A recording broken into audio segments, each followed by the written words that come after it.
Watanzania tuendelee kuungana na kushikamana na mgombea wetu wa rais. Kwa miaka mitano ijayo chini ya Dr. Samia Suluhu Hassan nchi yetu iko salama.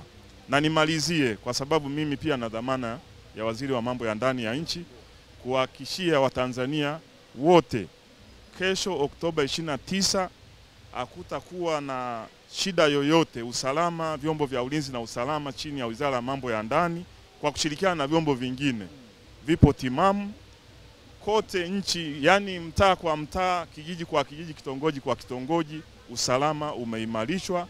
Kwa hiyo Watanzania kesho twende tukapige kura bila kuwa na wasiwasi wowote, na yeyote atakaye subutu kuvuruga amani kama nilivyosema atakutana na kisiki. Kwa hiyo niwaombe vijana wenzangu wa Tanzania, mikoa yote, wilaya zote, kesho tutoke tukatimize wajibu wetu wa kumchagua kiongozi tunayemtaka.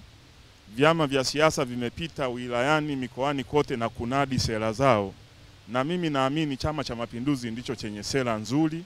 Kwa hiyo niwaombe vijana wa Tanzania tumchague mgombea wetu wa urais Dr. Samia Suluhu Hassan, alafu tuungane naye ili kujenga mustakabali wa nchi yetu.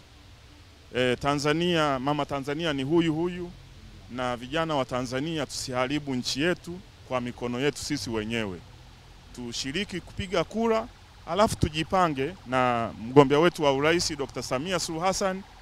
Mimi niwahakikishie vijana wenzangu, ilani ya Chama cha Mapinduzi ya miaka mitano ijayo imemulika vizuri kijana Mtanzania. Kwa hiyo hatuna sababu ya kutopiga kura ili tuendelee kujenga nchi yetu tukiwa wamoja na tukiwa na amani na usalama.